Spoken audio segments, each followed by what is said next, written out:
Okay guys, dumating na yung intercom natin from Gear Elect. Brand, ang model niya is Shark. Dalawang version pala to, meron siyang Shark Pro and Shark. Ang kinuha natin is yung Shark lang. Kasi kami lang dalawa naman ni Zane yung gagamit nito. So 1:1, okay na yun. Tsaka pag solo. So try natin, unbox natin. Tignan natin ano yung nasa loob.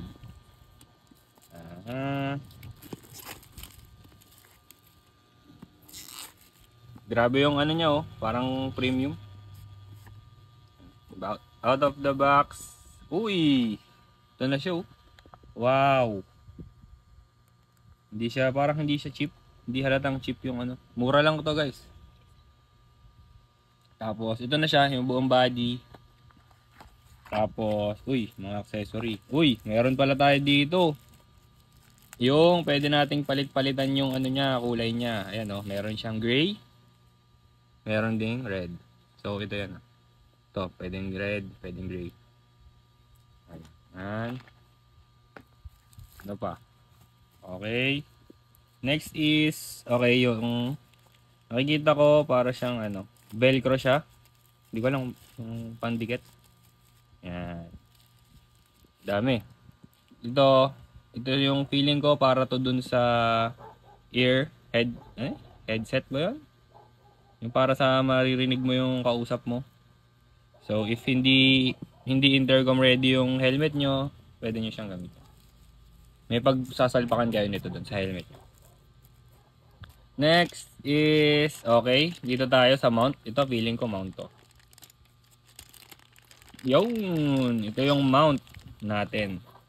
Mount na pagkakabitan nito. Kakabitan ng ating, yun, ganyan pa. Wala. Yo! Ito ay nakadikit sa helmet. Pwedeng nakadikit. Pwede rin namang yung naka-clip. Ito. Naka-clip siya. Naka-clip sa loob ng helmet. Para sa akin, mas ito yung gagamitin ko. Titignan ko kung mapapasok to sa gilid ng helmet. Ayoko kasi magdikit sa helmet. Ayan. Kung gusto nyo naman itong pandikit, meron siya ditong 3M na naka-ready na. So ayan, basic lang yan. Mamaya kakapain natin yan. Tapos next is ito, yung wire niya. Oh, USB na siya. USB Type-C na, oh. Palag-palag, sir. Goods. Next is ayan. Ito na yung ano, yung earphones or ano, headset, saka yung mic. Yan, oh. Hindi ko alam kung paano ko gagawin ito mamaya, pero bahala na. Ayan, oh. Ito ata yung mic ng ginagamit pag mga naka half modular or half face, yan. Pero pag ito, mic na nakabaon sa mismong helmet, ito yung gagamitin natin, mas batak. Ayan, ito, velcro. Yun lang. Kasi ito may manual pala. Pero di na naman nata auto manual ngayon. So ayun lang guys.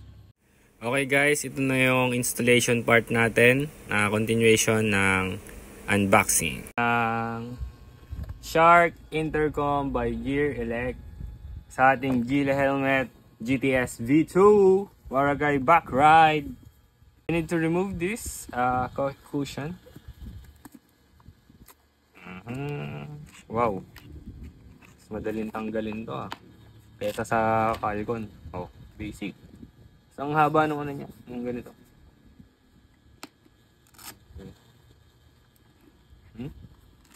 Dali. Oh, solid. Na.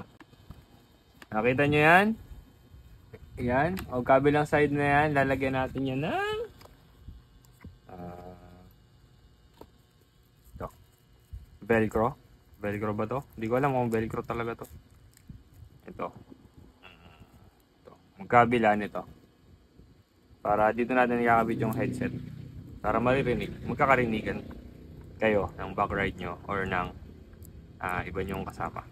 Dito guys, in-skip ko na lang since boring, magdidikit lang naman. So ayun, let's go. Dito sa part naman na to is merong dalawang side yung headset natin. Syempre yung sa may maikling part, yun yung nasa right side if nakaharap sa inyo yung helmet, or if suot nyo, nasa left side siya. Alright? Ganun lang yung galawan dyan mga boss. Dito guys, nadikit ko na pala yung magkabilang earpiece or headset. So, itinatak lang natin dyan yung mga wire. Itak nyo lang ng itak, isiksik nyo lang hanggang merong mapagsisiksikan. Ito, may kabit na natin yung mic. Ito, kahit to, ayan o. Ito, male ata to. Hindi, female. And male.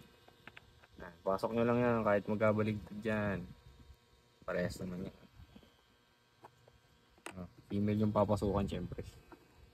If you know what I mean, let's go! Ayan. Dito natin siya didikit mamaya. Ayan, ganyan. Ganyan lang. Pero mamaya na to, basic lang yan. I-ano muna natin, i-secure muna natin tong linya dito. Next, balik na natin yung dalawang side. Unahin natin tong kaliwa, mas madali kasi. Ayan, ito. Ayan nyo guys kung gaano kadaling ibalik tong GTSB2 na to kaysa sa Falcon. Hindi naman siya ganun kadali, pero kumpara dun sa Falcon, mas goods tong GTS V2. Dito naman, fast forward ko na rin, sinushoot ko lang yung parang lock niya para secured both sides, both ends, sa harap tsaka sa likod. So, ayun lang, and ayun. Next, itong kabilang part, ito feeling ko ito yung mahirap. Nasabi kong mahirap kasi madaming wire. Nandyan kasi yung wire ng mic, ganun, tas ayun, marami kang isusuksok, makapal siya. So ayun, siksik mo lang ulit, tas may lock ulit dyan sa likod at harap. Let's go naman. Pero yung harap, bago pala yan guys, siyempre, didikit natin muna yung mic pala.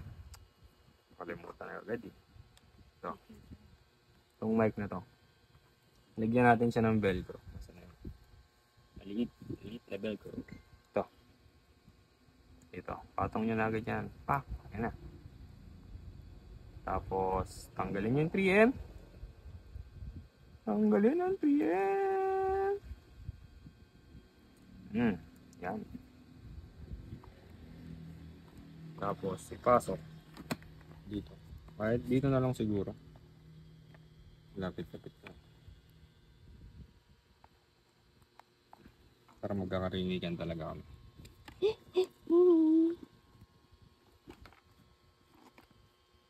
Dito, naisip ko na yung sa pinaka-connection ng intercom. Ayun nandun siya sa harap na harap. Pero ang position kasi ng intercom nasa medyo likod. So, ang gagawin ko dyan, baklas ulit. Siksik ulit ng mga wire. Tapos, ayun, igigit na ako siya. So, tanggal ulit. Tapos, once na na-align ko na siya dun sa gitna, and feel ko na sakto na dun yung pagkakapitan ko ng intercom, then yun na. Oh, nakirinig niyo yun? Satisfying na tunog, mga kaibigan. Last piece of the body. Ang ating mount. Okay, so lalabas na ang mount.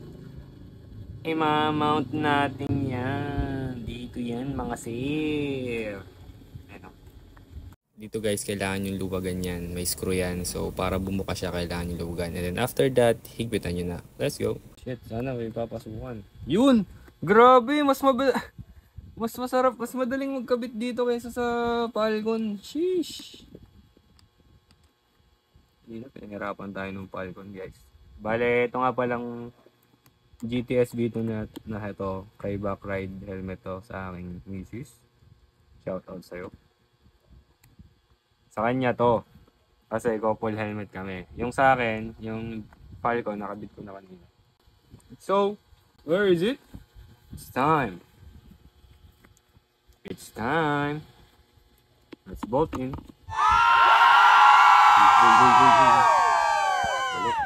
Gagi.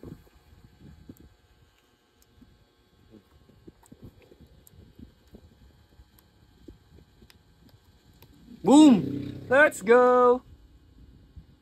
Let's go! Let's go!